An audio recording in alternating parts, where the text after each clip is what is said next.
Halo teman-teman semua, balik lagi di channel saya. Dalam video kali ini saya akan mempresentasikan soal dan jawaban di bawah ini. Nama saya Galang Andriani Utama dengan NIM 23115412 dari kelas 23 IF01 dengan matkul organisasi dan arsitektur komputer. Soal yang pertama, apa yang dimaksud dengan memori internal dalam konteks sistem komputer?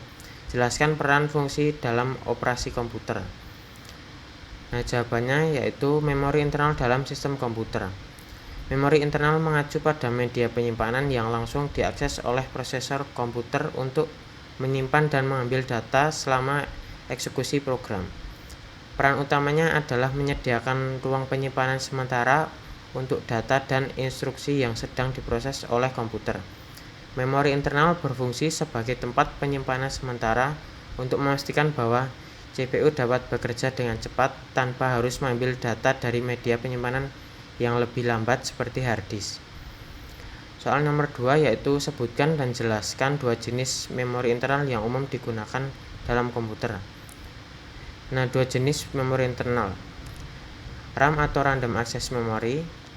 RAM adalah memori yang bersifat volatile atau data hilang ketika daya mati dan digunakan untuk menyimpan data serta instruksi sementara yang diperlukan CPU selama operasi program. RAM berperan penting dalam kecepatan dan kinerja sistem.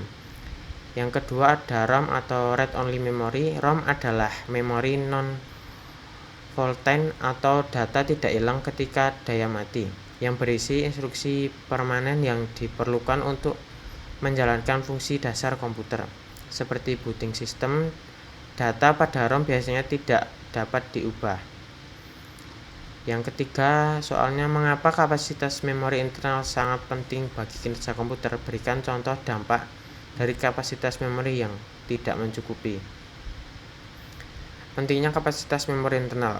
Kapasitas memori internal sangat penting karena mempengaruhi kemampuan komputer untuk menjalankan beberapa program secara bersamaan atau multitasking dan memproses data dalam jumlah besar. Jika kapasitas memori tidak mencukupi, maka komputer akan lebih sering menggunakan virtual memory dari hard drive yang jauh lebih lambat dibanding RAM. Contoh dampaknya saat ini menjalankan aplikasi berat seperti mengedit video atau video game grafis tinggi. Komputer dengan memori yang tidak cukup akan mengalami perubahan kinerja, termasuk keterlambatan atau lag atau bahkan crash. Soal nomor 4 yaitu jelaskan bagaimana proses penyimpanan data terjadi di dalam memori internal saat sebuah program dijalankan. Proses nomor 4, proses penyimpanan data di memori internal saat program dijalankan. Saat sebuah program dijalankan, data dan instruksi program tersebut dimuat dari media penyimpanan seperti hard disk ke dalam RAM. CPU kemudian mengambil data instruksi dari RAM untuk diproses. RAM memungkinkan akses cepat ke data yang sedang diproses sehingga program dapat berjalan dengan lancar. Data yang sedang diproses disimpan sementara di RAM dan perubahan yang dilakukan oleh program disimpan kembali di sana sampai program selesai atau di-save ke penyimpanan permanen. Soal nomor 5, bagaimana perkembangan terbaru dalam teknologi memori internal saat ini dan bagaimana hal tersebut dapat mempengaruhi kinerja komputer di masa depan. Perkembangan teknologi memori internal.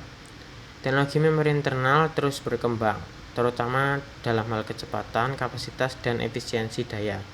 Misalnya RAM DDR5 adalah generasi terbaru yang menawarkan bandwidth lebih tinggi dan efisien energi yang lebih baik dibandingkan DDR4.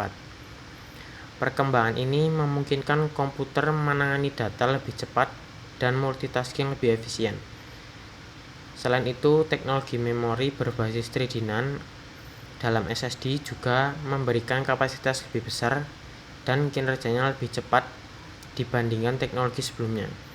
Inovasi ini memungkinkan peningkatan kinerja sistem secara keseluruhan, yang sangat penting untuk aplikasi-aplikasi berat seperti AI, pembelajaran mesin, dan game generasi berikutnya.